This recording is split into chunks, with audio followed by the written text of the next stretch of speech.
So before getting into some particular verses or looking at specific chapters, I just want to give a quick overview of some of the key themes and key things that are happening in the book of Lamentations.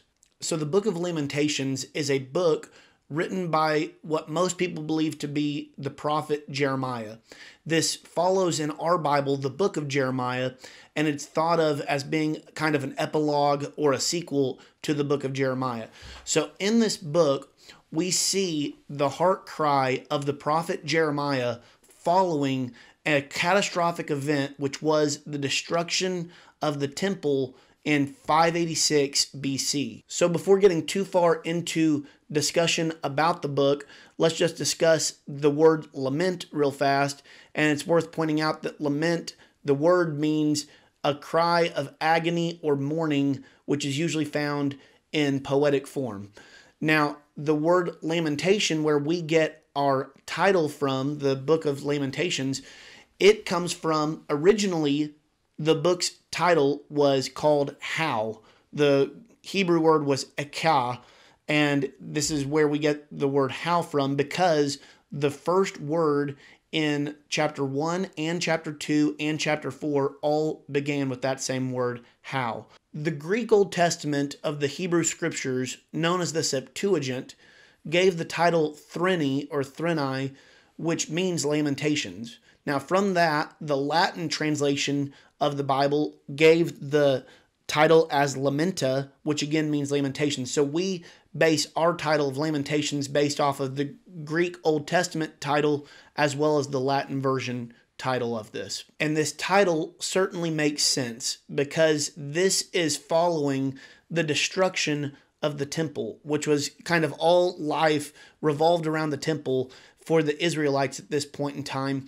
And to see that be destroyed was a cataclysmic event that had long-lasting implications for the people. So to see not just Jerusalem, the city, get destroyed, but also their beloved temple, it makes them wonder, has God removed his presence from us? Are we no longer going to be able to serve God the way that we have in the past? And these different questions have now flooded their minds.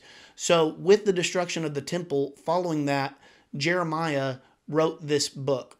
And it was probably written about 585 BC, which is around 1 year after this event took place. Now, what was happening was, for about 2 years, 18 months, something like that, Jerusalem was under siege by Nebuchadnezzar and his army of Babylon. And finally, in 586 BC, the walls were broken into, Jerusalem was destroyed, the temple was destroyed. So because of this horrific event, the 9th day of the month of Av in the Jewish calendar is very important. And on that day, which is depending on when their calendar lines up with ours, it's usually in July or August, during this 9th day of the month of Av is the same day that both the first temple in 586 BC was destroyed by the Babylonians, and it's also the same day that the second temple was destroyed by the Romans in 70 AD. So this day is commemorated each year, and on that day they read the book of Lamentations and they remember the destruction of God's temple. Now, the book of Lamentations is unique because the first 4 chapters are all alphabetic acrostics, and by that it means that it begins with what would be in our alphabet like the letter A and go all the way to the letter Z. So in their alphabet, it begins with the word Aleph, it ends with Tav. There's 22 letters in the Hebrew alphabet. So the beginning of each verse in these chapters will have that opening letter as the first letter in that sequence. So as we are reading it in English, we don't catch that. But if we were to read a story or a poem today and the first letter was A and the next letter was B and the next letter was C of these different lines, the fourth line is D and so forth and so on, we would automatically see that. It would not be something that would be missed upon us. The same way when they read it in their native language, they caught up on that very quickly. So we see that this alphabetic acrostic was used and there was a reason behind it. Now, it was used in chapters 1 through 4, and there was a reason for it. One of those is to facilitate memorization. So it sometimes is easier to have, in your head, you're automatically thinking about, okay, this is what A means or B means, or this is the sequence of C or D, and that can help with memorization, but also it can help give a complete survey of what was happening. So this is kind of like an A to Z of suffering. So this channel is called Bible A to Z because we're trying to cover biblical truths and facts from beginning to end. And this was almost like a suffering A to Z. They're trying to describe what's going on in Israel at this point with this alphabetic acrostic. Now, chapters 1 through 4 are all alphabetic acrostics, but chapter 3 is a little bit different because instead of being 22 verses, it is 66 verses. So it's a triple acrostic. So instead of one line beginning with what would be like the letter A, it has 3 consecutive lines, each one beginning with the letter A. And then verses 4, 5, and 6 would begin with what would be for us the letter B, and so forth and so on. So there's triple acrostic there. That's why there's 66 verses as opposed to 22. Now, chapter 5 is not an alphabetic acrostic, but it does have 22 verses and 22 stanzas because that is the amount of letters in the Hebrew alphabet. So although it might not be an official acrostic, it still is pointing to this fact. Now, it is worth pointing out that the tragedy that befell Israel and the city of Jerusalem was predicted 900 years in advance when God warned the Israelites of the consequences of disobedience. And we find this in particular in Leviticus 26 and Deuteronomy 28. So these 5 chapters make up 5 laments or 5 poems of mourning that are used to describe basically the death of Jerusalem, is how the author felt about it. He felt like Jerusalem had in a sense died, so he's giving these funeral dirges with this cry for agony. Now, why did these horrible circumstances befall Jerusalem here? It wasn't just a random event, and it wasn't that God had forgotten about them. It was because they had continuously been doing evil and turning from God, and at a certain point, God had had enough. He was long-suffering, but at some point, his patience had ran out. And this kind of reminds us of Galatians 6:7. It says, "Do not be deceived. God is not mocked. A man reaps what he sows." And so the people of Jerusalem found out that God is not mocked, that a person does reap what they sow, and not just an individual, but also a city, a state, a nation, a world. We reap what we sow. And sometimes it might not be our individual fault per se, but as the collective of a society, if they are evil or doing wrong things, then sometimes the judgment of God upon that entire group, although it might not have been the fault of every individual person, has to suffer the consequences from that. So I just want to give a quick overview of each of the 5 chapters for a few minutes. So chapter 1 deals with the city of Jerusalem, and the first 11 verses discuss Jeremiah's lament over Jerusalem's destruction. The following 11 verses, 12 through 22, deal with Jerusalem's plea for mercy. So in verses 1 through 11 of chapter 1, we see an outside observer looking out upon the city. And this is somebody from the outside looking in. From verses 12 through 22 of chapter 1, we see Jerusalem personified, calling to those passing by to stop and observe her condition. So this was a picture of someone on the inside looking out. So we see this dichotomy in this first chapter between the first 11 verses and the next 11 verses. So verses 1 through 11 really stress the desolation of Jerusalem and the sin that had caused this to take place. So with this, we see pictured Jerusalem as being a once powerful city, reduced to being a very weak shell of itself, destroyed at the hands of foreign invaders. We see her former glory is gone, while foreigners have invaded and desecrated her sanctuary. All of this has come upon her because of her sins. So because of the sins of Jerusalem is why this judgment has come upon them. Now verse 5 is an important verse. It says, her adversaries have become her masters. Her enemies are at ease. For the Lord has made her suffer because of her many transgressions. Her children have gone away as captives before the adversary. So it speaks about how Jerusalem's adversaries have become her masters. So they are now slaves to these enemies that they have had for years. So Babylon is now in control of them in a sense, and that they have gone as captives to them. So now they're being taken, except the poorest of the land were taken to serve in the kingdom of Babylon. But the reason it says here in verse 5, and it says this numerous times throughout the book of Lamentations, but in verse 5 it says that the reason for this judgment is point blank because of her many transgressions. So there is no, well, this is kind of a gray area, or we're not really sure why this happened.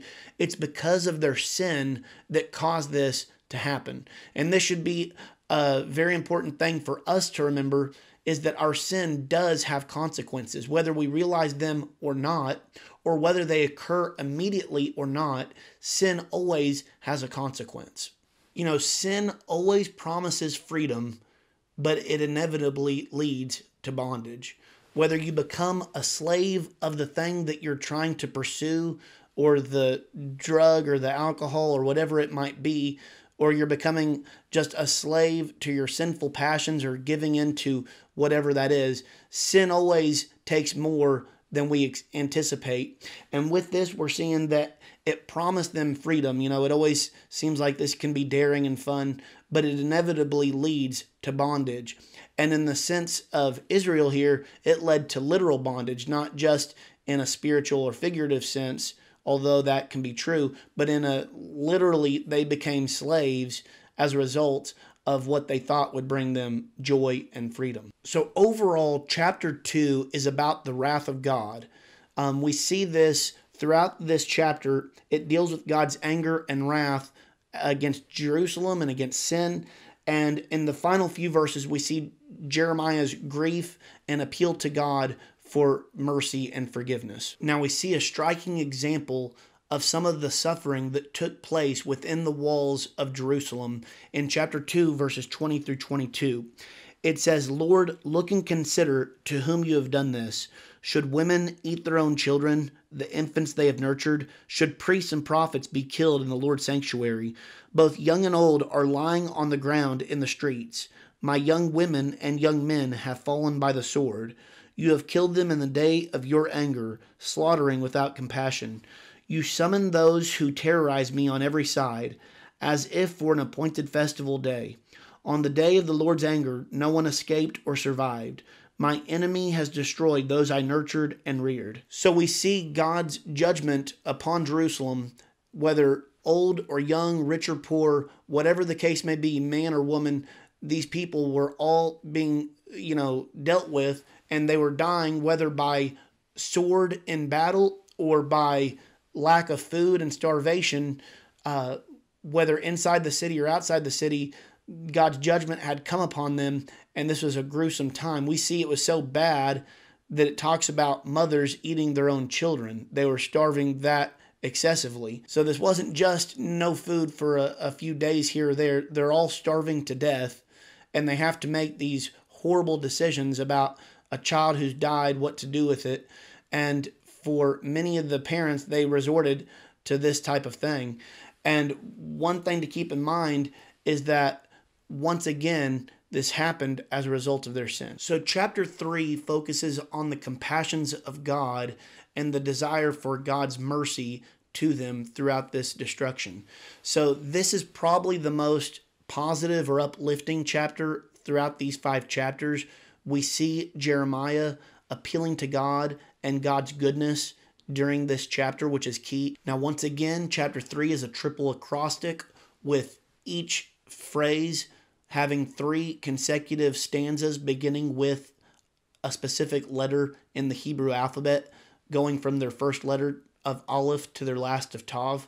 Now, chapter 4 deals with the terrors and sorrows of Jerusalem and their people because of the siege that was taking place when Babylon was fighting to get within the city of Jerusalem. Chapter 4, verse 12 says, "The kings of the earth and all the world's inhabitants did not believe that an enemy or adversary could enter Jerusalem's gates." And I'm sure that Jerusalem and the inhabitants within them were probably top of the list of thinking this is an impenetrable wall, not only because we have great defenses physically, but God's on our side. Nobody can touch us. We're unstoppable. Until one day when Babylon broke through that wall and they were crushed and taken into captivity, and their whole hope was being crushed before their very eyes as a result of their sin. And then in verse 13 it says, "Yet it happened because of the sins of her prophets and the iniquities of her priests, who shed the blood of the righteous within her." So although it talks about the sins of Jerusalem being the cause of the destruction of Jerusalem, we then see in verse 13 specifically the prophets and the priests are called out. They were these spiritual leaders in Jerusalem, and yet they were causing people to sin. They were causing people to fall away from God instead of drawing closer to Him. So because of this leadership that was being so wicked, that was adding fuel to the fire of God's judgment. So finally in chapter 5, which is not one of the alphabetic acrostics, although 22 verses, just like the Hebrew alphabet, this is a prayer for restoration and for deliverance from what has happened. At this point, they are now, dealing with the aftermath of the destruction of the temple and being sent away as captives to Babylon. And now Jeremiah is praying for restoration and deliverance. Now he's doing this using first person plural voice, which would be like we and us, to describe it's not just him, but he's representing himself as well as the entire community of Jerusalem that is now going off into exile. Now, what I thought was a neat verse was verse 19. It says, "You, Lord, are enthroned forever. Your throne endures from generation to generation." So although they've just seen the temple that they had loved so much be destroyed, they realized that the temple made of stone might be destroyed, but God, His throne will never be destroyed. God is eternal and He will forever reign. So they were resting in that truth that although this temple that had drawn them closer to God had now been destroyed, the God of that temple was still alive and well, and that was what their faith was in. So we recently finished a study in the book of Job, and there's a bit of a parallel between Job and Lamentations. Whereas Job dealt with individual suffering, Lamentations deals with corporate suffering. And whereas Job dealt with the innocent suffering, Lamentations deals with the guilty suffering. So although Job was not sinless, his suffering that was come upon him was not the direct result of any particular sin in his life.